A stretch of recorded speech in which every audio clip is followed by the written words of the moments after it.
like, dude, we have to get him in Well, because yeah. these guys want to know why he killed his dad. Which I'm sure everyone does, and I know you hate that question, Nah, it's funny. but that's how we gonna I had start. to try to explain power to her in Yeah. like 5 seconds. She's like, "Wait, I don't get it." There's And so then I was much going on. "She's like, why don't you guys like him?" And I'm like, "Because he killed his dad." Just know, Yeah. as You a were walking mother, by, I was like, all right, it's Michael. not Tariq. It's not Tariq. And do you like Jersey? Are you out the mix? Like, you're Yeah, hell kinda yeah. Like tucked I'm like off? 45 minutes away from everything. So like I got. you don't people- mind the traffic? Fuck no, I love being far away because like I gotta really want to do something if I want to leave my. If I'm Yeah, I feel you. yeah, like I like staying in my crib. Like I don't know. I've You're a been- homebody. Yeah. I just now like started loving my crib though. Like I used to. I used to be. You used to hate the house? Yeah, I used to be rolled on it, but now like I'm chill. Like I enjoy my crib. Like, You that's fixed my it up peace. nice? Yeah. Oh, I'm That's in the tight. process of it right now. Got Like, it. I had just moved like 2-3 months ago, but I was moving around so much like I wasn't able to like settle in. So now Right. like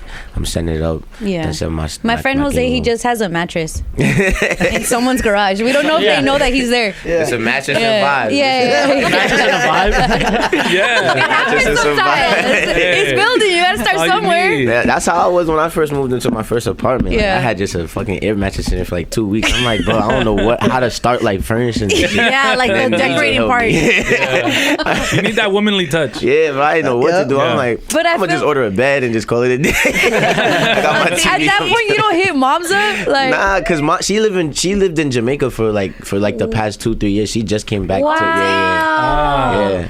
So she was like, figure it out on your own. And she boring though. Like I can't ask her to help me furnish my crib because she's like mad frugal. She gonna have me getting some boring shit. From the Like, she always want me to save my Okay. money. I'm like, bro, like there's certain places That's you the save your mom. money. That's a at, bro. good Like, sign. She gonna send you all but the she don't IKEA understand. links. Like she don't understand. Like Like, you gotta for flex. Your crib, you Mom, gotta you gotta spend money. flex. Not even Yeah. flex, but like for your house, like that's where you're gonna be all the time. Like you Yeah. gotta True. spend money on your house. Like Mom's like, look, I'd rather this spend is money on my house IKEA. than like spend money on some clothes now. Like Yeah, isn't that a Yeah. trip? I used to trip out like, bro, people spend money for decor. yeah, for nah, like, I thought the same thing, and like I started looking at like decor like with her. I'm like, bro, why the hell is a fucking painting like $3,000, bro? Like, what? yeah, bro, like, it didn't make sense. It's like, I don't Yeah, want to yeah, buy yeah, anything, but now it's like, no, this fits here. Yeah, sometimes You're you grown, gotta- Michael. I'm adulting Yeah. heavy. Yeah. Do you have to lie to your mom about how much you spent on things? Sometimes I do. I don't even lie. I don't even tell her what I spend. love Like, sometimes it. I just be like, nah, I ain't buying nothing. What are you talking about? Yeah, it just showed up like that. No, because my grandpa's the same way. He want to know everything. He was Oh, like, yeah, how much nah, you pay for your car a month? I'm like, Grandpa, that's Don't worry personal. about it. How Oh, much you my pay for God. rent? And I'm like, dude, why you asking me Yeah, this? so like, She what be if I like, lie? about my car. Oh my Yo. God, that's one thing she really be on my Your ass. car? Yeah, my What type of car?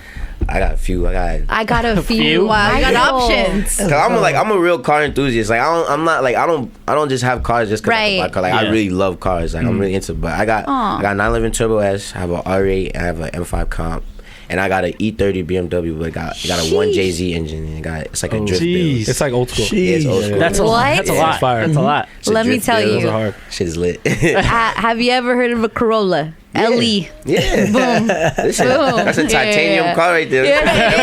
I got a Toyota Tell you engine the in one of my specs. BMWs. What? Yeah. You can't do that? Hold on. 30? We started the interview. Michael Rainey Jr. is in here, okay? Yes. He's our guy right now. 24 years old, living life out here in LA, He's adulting early. repping Staten Island. And I accidentally said, are you from Jersey? And now I'm cut off. I'm just trying to. But we're talking about cars, bro. What made you think of putting a Toyota engine into the whatever exotic car you said? All right, so look, there's this one engine that's super like legendary, like because it's like super powerful, like the potential of it, like you could put like 2,000 horsepower into it and it won't break. And my friend Reef, he has a 335 BMW with a 2JZ in it, and that's another. Toyota you're engine. speaking another language. So like I see like language right now. Is so, that like, engine from a Supra? Yeah, it's the Yeah. engine from Okay, Super, okay, exactly. okay, Yeah. yeah. So Yeah. I've been seeing his build like for years, and that's like one of the fastest cars I've ever been in. So like I got my recreate BMW. it. I was like, yo, I'm about to just throw a 1JZ in and see what happens. Wow. It's crazy. Yeah, it's crazy. It sounds insane. Too. I need you in the next Fast and the I was Furious. literally about to say that. Please. Yes! That would be crazy. Yeah. That would be insane. Listen. What got you into cars like that? Because that has to come from like you've been knowing this isn't a new, I guess, hobby. Like, Oh yeah, no. I always loved cars, especially like when I was younger. I would just be in the car driving with my parents. Like I could name like every car, like every car that I see, like I could name the make, the model, and like even like growing up with my cousin DJ, we was always playing like Midnight Club 3, Oh yeah, legendary. Need for Speed, like That's stuff like that. So awesome, like bro. cars has always been like a passion for me, especially like growing up. I used to get like toy model cars like for Christmas. That's the only thing I would ask for Christmas. Oh, that's sick. So like by the time I was like able to drive and like really buy a car, like Yeah. I was like, oh, it's lit. Like I'm taking I'm it. building Wait, were you not able to buy a car when you were 10? Because I've seen you grow up like on the big screen. Yeah. The thing, like, I mean, like when I was 10, I wasn't even really aware of like the amount of like money I was really making. Like my mom, like she did a good job of just like keeping me like humble, like just making sure I'm putting money away and stuff at that time, because like I'm 10 years old. What am I doing? Like, what am I gonna do with it? Like bunch of toy cars everywhere. Yeah, What are we doing now? We make a table out of this. You said you had like an Audi R8 and a Porsche and stuff like that. What's your favorite car to drive? My favorite car to drive out of all of those, I must say, is the Audi R8. It's like an exotic car right there. Yeah. Because like my Porsche is the fastest car I own. Like, it has like 700 some horsepower, but like the R8 is just like the engine's like the V10, like the engine's like right behind your head. Like, the presence just like screaming at you. Like it's a crazy experience. You really love that. When the biggest smile. When you're out here, when you're out here, do you see? I guess there's a lot of driving culture out here too. Yeah. You know what I'm saying? But there's a lot of traffic too. But do you try to drive while you're out here in LA, or is it just like when I'm out here chilling? Like when I'm out here chilling, I try to like right now I'm here like moving around. Well, you're getting freaking honored. Crazy in the light. I don't want to be stuck in LA traffic too much. But like when I'm out here chilling, like I definitely like driving, like going like the hills, like the canyons and stuff. Like that'd be fun. I wish we had that in New York. Like that stuff is lit. Is the car culture in Staten Island different than New York specifically? Because it's like kind of a way, right? Yeah, like Staten Island, like the thing about Staten Island is just like it's like in the cut a little bit. So really like, even like a lot of people like that's from other places in New York, they will come to Staten Island and like come together and like do car meets and stuff now. But in New York, it's kind of like weird because it's been like a lot of this like crazy like incidents and accidents happening and stuff. And now it's like if you even get caught like at a car gathering, like you get 8 points on your license. Like, you can't even be like, you can't. Out here we call them takeovers. And we talked to Swiss Beats and his son. You know how they have a show where they go around different parts of the world and the United States and checking out the different car cultures. But we're talking about takeovers, and it's out here we just love doing donuts. Like you can't get enough donuts. You'll accidentally run into a takeover at any given moment. In the alley or like. And the bad stuff happens here too, but they don't really do takeovers much in New York. Like New York is really just like shut down the highway for like 10 minutes and actually do like a quarter-mile drive. Race. I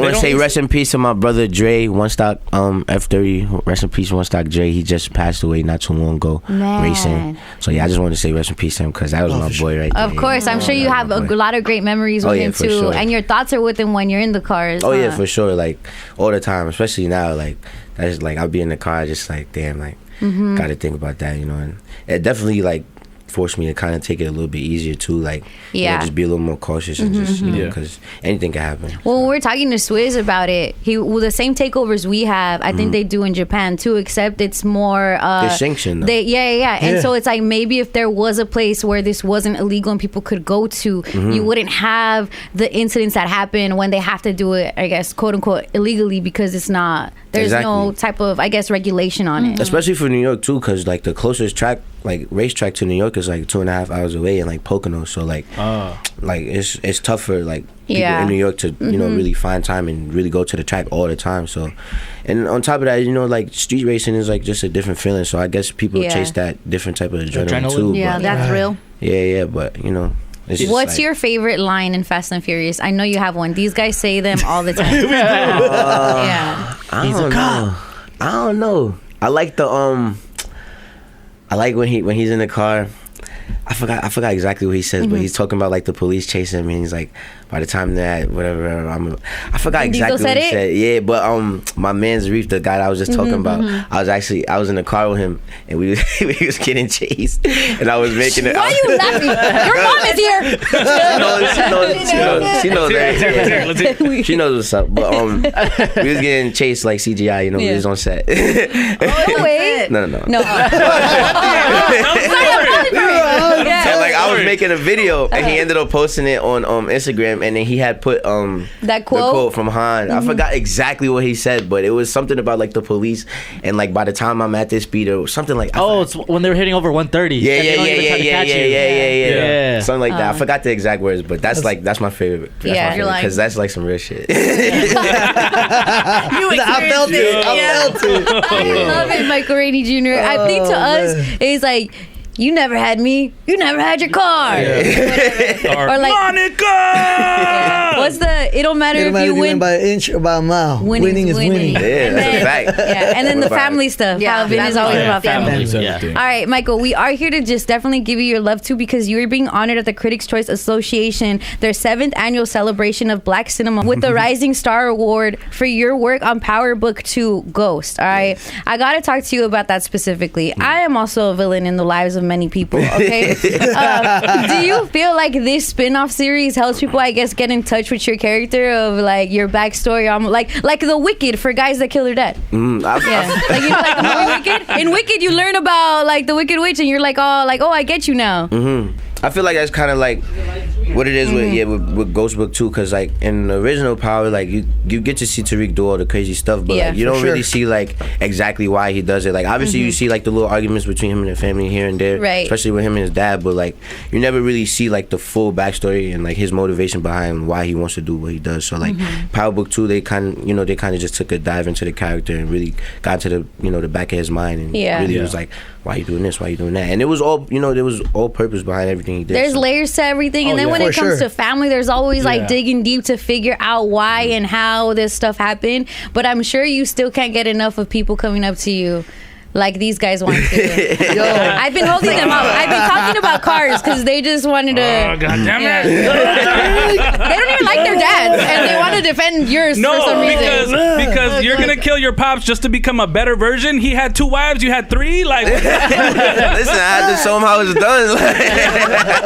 He's watching. I'm sure he's pretty proud by now, you know what I'm saying? Yo. It's so funny because I've seen like the videos where people come up to you, or I don't know if it was like a meme, but where it's like they're looking at you like Tariq, and they see that character.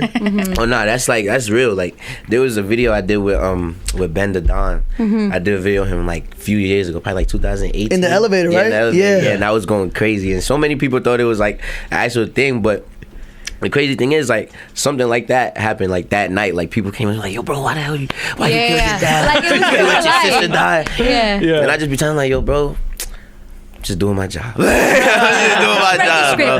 But then sometimes I really be having to get in depth with them to really show them, like, yo, bro, you gotta understand the backstory of the character. Like, you wanted Tariq to go to jail for what? Like, then he was gonna send Tasha to jail. Like, it would have just been bad. Like, it would have been all bad. Look at it from Tariq's perspective. Okay, I have a theory about your character, that Tariq didn't care about anybody but his mom and his sisters.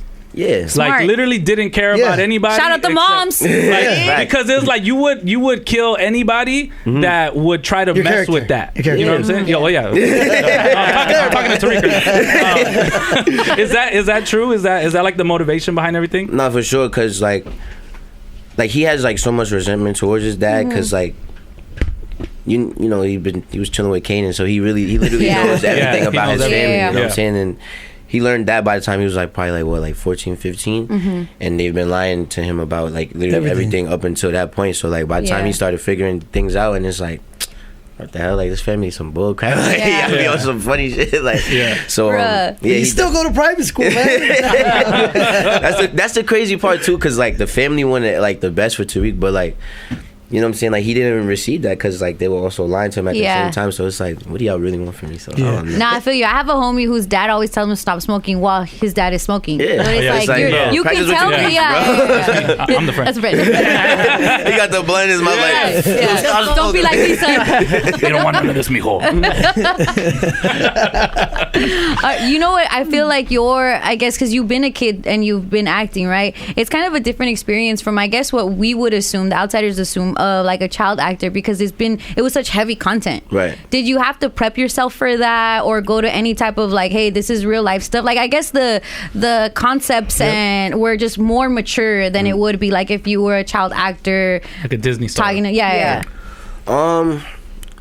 I feel like I was pretty good at like getting in tune with my emotions like pretty early on in like my career, because like even like my first role was like that I've ever done was like super emotional, like super deep. And I feel like just, you know, doing that role and then stepping into the role after that was also another deep and emotional role. Like I feel like I was kind of, you know, used to just you got that pocket, getting into that that's pocket. A gift. And then also like, you know, like seeing like the problems that Tariq would have with ghosts and all of that. Like I'm not saying like my problems were as bizarre like, with my family as it was with like, you know, with Tariq and ghosts, but I also was having, you know, issues with me and my dad. How to tap into what you need to. I also just bring that into work, bring that onto set, and just, you know, tap into it and just, you know, express it the best way I could, because, you know, that's the easiest way when you just, you know, you have your own personal things, but you could bring it, you know, to life and to your art. Wow. Do you think your dad looked at you different after you killed Ghost? TV dad. You guys are getting an argument? But he should. My dad is gangster. I ain't gonna lie. My dad. So was Ghost. So was Ghost. Yeah. But my dad, my dad, he different. My dad different. You're doing a scary movie? What? Yes. What? Yeah. What?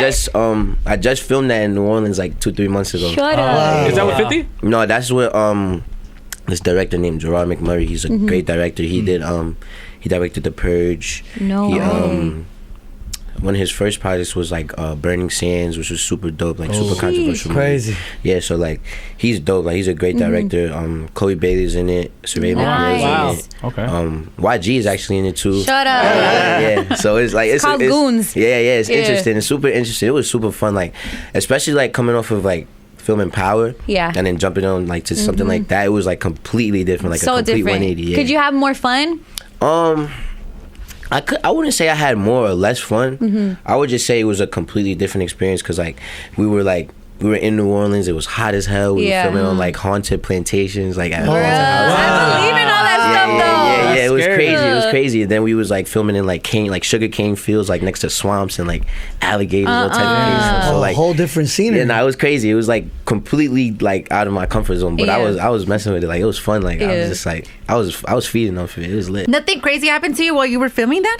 Nah, I wasn't claiming none of that crazy energy. I ain't gonna lie. I was just like, yo, this is we here for the set. Yeah, I'm good, like whatever, like. And then like even like my mom and stuff, like my sis, Nijay, like even Chloe, like they would come to set, they would have like their sage. They wasn't playing. So they wasn't playing. So I was like, oh, I'm good. I'm protected. I'm covered. I'm chilling. Yeah, but that's good. It was definitely like too. I would have been doing the rosario on you, but giving you evil eye bracelets, all that. Nah, yeah, it was definitely moments of like where I'm thinking like, damn, like this is actually weird. Like especially because we would have to be in the house that was on the haunted plantation, and just like being in some of those rooms, it just felt like you felt it. Eerie. You felt like a little weight on you. You could feel energy. It's all energy. What's the synopsis of Goons? Damn, how the hell do I say this without like giving away the whole story? Does YG die? That's all. There's a lot going on in this movie. But I feel like Chloe lives. I don't know why. Basically, it's just like it's really just like I would like. I'll compare it to like a Texas Chainsaw Massacre type. Oh my god, that's so scary! I'm scared already, it's like bro. This one scary dude just like chasing us around after this farm. people. Like, I love Mom in the back. Where's my Palo Santo? No, shout out to Nietzsche. I want to talk to you about the stuff that's going down that you guys have done, and you guys tapped into. Shout out to the Rare Foundation. Yes. You guys have tapped into over there in Staten Island. Yes. Talk to me about visiting kids at different schools. That must mean means something to you, especially you're low-key to me, you're still so young, but to be able to give back in that sense and to show kids like, hey, check this out. Man, it's a blessing. Like I grew up around kids because my mom, she had a daycare like growing up. So like I always was like helping in the daycare. Like I was like, you know, chilling with the kids, like helping them. You ever kick a kid? Huh? You ever kick a kid? those are my homies right there. My aunt also had a daycare. Hey, Tariq would. Yeah. My aunt had a daycare, and she would just watch all of us cousins. She kicked me one time. You was probably bad as hell. I'm not bad. Look how cute I am. I'm not bad. Nah, you said you were a villain in many people's lives. Yeah. So I didn't say it. I didn't say it. You coming did. from the guy that killed his dad. Crazy. Yo. Wow. All right. I know. Okay. No. But yes. But yeah, like I always been I always been around kids. Like I just love kids. Like, you know what I'm saying. Like I always like teaching kids, like uplifting kids, Yeah. inspiring Oh kids. no, bro, you're trapping that over a daycare power. It was out of a daycare. But I was teaching them how to be a good brother and a good son too at the same time. Yeah. Remember when he said he brought stuff from real life to the show? So you went to a couple schools out there in Staten Island. Yeah, Staten Island. So like the Rare Foundation, they reached out to me because, you know, they would come to Staten Island. They know I'm from Staten Island, and yeah, we just came together in collaborative effort to, you know, just try to show, you know, the young ones, you know, the right things to do as far as, you know, setting up your future. Because, you know, high school is really like when you're starting to become like kind of like that young adult, and that's when you kind of really have to start becoming a little more responsible. So with your bread too, financial literacy is so important. That's the most important thing. You shouldn't have to be outside of school in order to learn what debt is. Like you got to learn that before. You got to learn about all of that situation so you don't get caught up in it later. And shout out to the Marathon and the Neighborhood Knit Foundation. You guys are teaming up to bring that to LA. So that's really important. Yeah, that's excited. super tight. I'm excited. We're trying to go countrywide, worldwide with it. So Bro, look at it. And now I'm ready to go, you know, everywhere with it. From coast to coast. Yeah, I'm excited. I'm excited because like I was able to, you know, I was fortunate enough to be, you know, surrounded by like people like 50 Cent, Omari, you know, Joseph Sikora, like damn near every day of my life up until like now. Yeah. So like I would be learning a lot, like, you know, even like, even without like just like without trying, like I would just be sitting in rooms and just hearing them talk, and it would just be certain things I learned at a young age. Like picking up game. Yeah. I love it all. Yeah, I was just absorbing, especially like all those days I was on set, I was just listening. Like being around 50 and seeing like how he brought his idea to life. And I know you're still like acting and stuff, but do you see yourself down the line like writing your own scripts and shows? For sure. That's what 50's been he's been telling me. He's like, yo, bro, he said, now's the time. Like, you know, you do your own stuff. You know, you the owner. Yeah. You know what I'm saying? You have full control of everything. So, I'm definitely getting into, like, the development side of things. Like, even me and NJ, like, we cooking up. She, like, she's a super dope writer. Like, she wrote a book, like, not too long ago. So, like, she has that. If you guys ever need some, you know, Latino characters. We know who to call. Need some essays? I can slick my hair back. Hilarious. That's awesome. Just picking up that game, too. Did you happen to read the 50 Laws of Power? I read some of it, but like I'm not gonna lie, like you're 24. Yeah, and you're also turning up. my attention span is low key cooked. Like, so it's kind of like it's kind of becoming a little bit better now that I'm like maturing and like slowing down like my your thoughts. Like my brain doesn't go at like 30,000 RPM. You're telling me you need it in TikTok version. Yeah, low-key. One law. I want some iPad kid shit. Because 50 Cent teamed up with the writer of 48 Laws of Power, and he gave 2 more, and I was like, boom, 50 Laws of Power. Cool. Yeah, so that's on the list of books I want to read, and I want to also read this book called The Alchemist that Nije Alchemist is amazing. Oh yeah, for sure. Yeah. So I gotta stop so I can actually read a few pages at least a day on that. So I wanna actually start reading, because that's like really how you like elevate and really become knowledgeable of so many things. Like reading is like that really opens up like your everything. You know what I'm saying? So I gotta stop slacking. Nip did that. Nip had a whole book list of like of things that he would read, and he could give you recommendations. And like I remember one time I had left radio and I was like, hey, what should I do? And he's like, read this, the 22 immutable laws of marketing and branding and marketing. And that to me helped us create what we have now, because then we came back to radio as partners. So all of that's super important. You know what I'm saying? And even if it's like on an audiobook level, like, like just run it like just that. Yeah, while you're speeding in your R8. What is super it? loud. 55 miles an hour. Supra, hatchback. What is it? I don't know if you can hear an audiobook with the engine. The engine's just cool. right in the True. Yeah, that's the thing. I might have And to thoughts go become things. The power of the. I might downshift at like the most important part of the I don't know. I didn't get that. Shit. I'm like, damn, I hear that. You're in a police chase? That's crazy. That'd be wild. Sorry, sir. I was reading The Alchemist and I just felt like I had to go right there. So I'm not gonna lie, I was listening to Alchemist. I mean, I didn't know what was going on. Like I was lost in the book. I didn't realize how in the fast desert. I thought it was too. No, Blame it on the book. You're super tight, Michael Rainey Jr. It was really good to meet you. Yes, I'm excited for you to get your honors. Excited for you to come tap in with the LA kids too, and what you're doing. It's gonna be lit. And even just to get, I guess, the role that's defined you so far is Ghost, but that's not the role. Like you're gonna have so many more in store, and we're just catching you at the beginning. It feels so cool. Yes, thank you. It feels so. It's tight to even have met you. So shout out to you, bro. That means a lot. Thank you. Yeah. Thank you. Looking forward to being in your show. Oh yeah. Listen, as soon as I call, y'all better be ready, bro. We're ready already. Say less. If you need a dead body, bro. My husband says that's how I look. Like, that's no story. Michael, have a good morning. Thank you for coming.